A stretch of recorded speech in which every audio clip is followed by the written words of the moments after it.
Magazine, and joining me today is Phil Lerner, who's the Vice President of Technology in North America for Stonesoft, which is a McAfee Group company. Phil, thanks so much for being with us today. Thanks for having me. Stonesoft specializes in network security. So first off the bat, are CISOs out there focusing on the right aspects of the network as far as protecting it, or no? They are. They're looking at next generation solutions like next generation firewall, as well as advanced controls and countermeasures at the edge, core, and distribution, so they can be more proactive in threat detection and suppression. What do you think are some of the biggest misconceptions when it comes to protecting the network? Obviously, you hear from both large organizations and small, so you have a good idea of what these guys are thinking. So, yeah, coming from that role, being in front of customers on a regular basis, I'd say biggest challenge is that everyone's figured it out. Threats are constantly evolving, and so are budgets as well as existing architectures. So staying ahead of the curve when it comes to advanced threat detection and suppression is usually the biggest challenge, as well as staffing, so operational constraints. So just because the projects continue to pile up doesn't necessarily mean that you get more headcount or bigger budgets. Now, the threat landscape is obviously a constantly evolving beast. What are some threats out there that affect both large and small organizations? Everyone's a target. Everyone needs to protect the crown jewel, which is their data.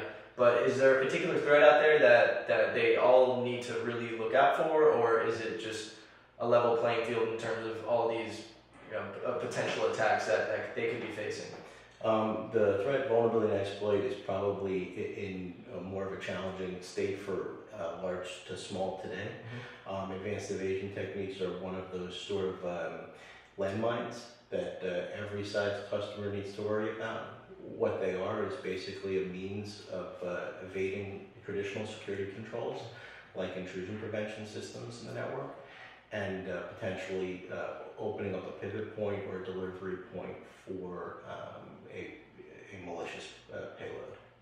So being able to detect advanced evasion techniques and then suppress them and report on them is something that most enterprises are now starting to realize is a bigger challenge than they had initially thought. Is auditing really important for these organizations? I know some, obviously the bigger industries like financial and health, they might be able to afford these audits, but you have smaller organizations that may not be able to budget up for these things.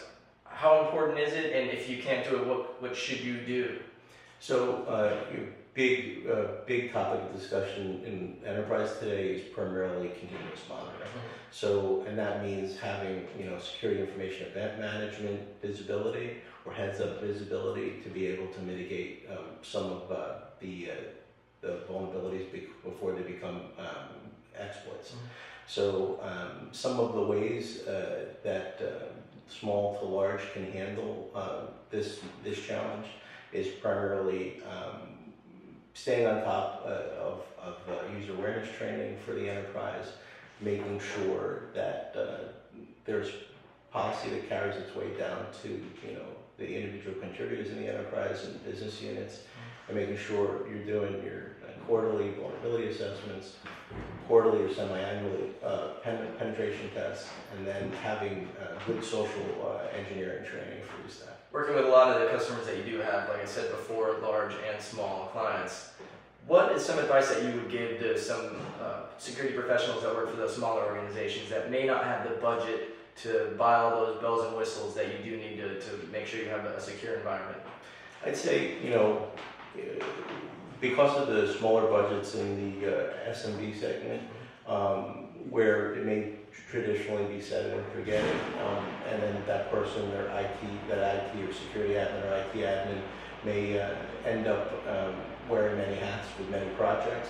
I'd say having visibility into the controls or countermeasures that exist, and being able to evolve ahead of the threat as best as possible, using really an easy to use and configure user interface, something that's very friendly to the network folks as well as the network and security folks, and being able to make those changes on the fly in a high availability environment without having to schedule large change windows and be able to stay ahead of that the operational tasks that typically become huge if they're not taken care of on a pretty regular basis. And do you feel as though certain events that have taken place recently are creating awareness of these major DDoS attacks taking place, these breaches?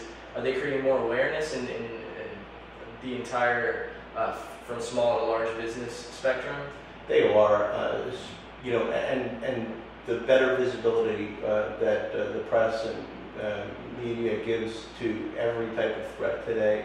That's basically user awareness training that exists for any size enterprise, large to small.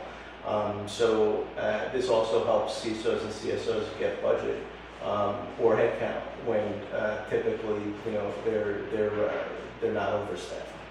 Again, thanks so much for being with us today. Phil Lerner, Vice President of Technology in North America for Stonesoft, which is a McAfee group. Thanks so much for being with us today. Thanks, Marcus.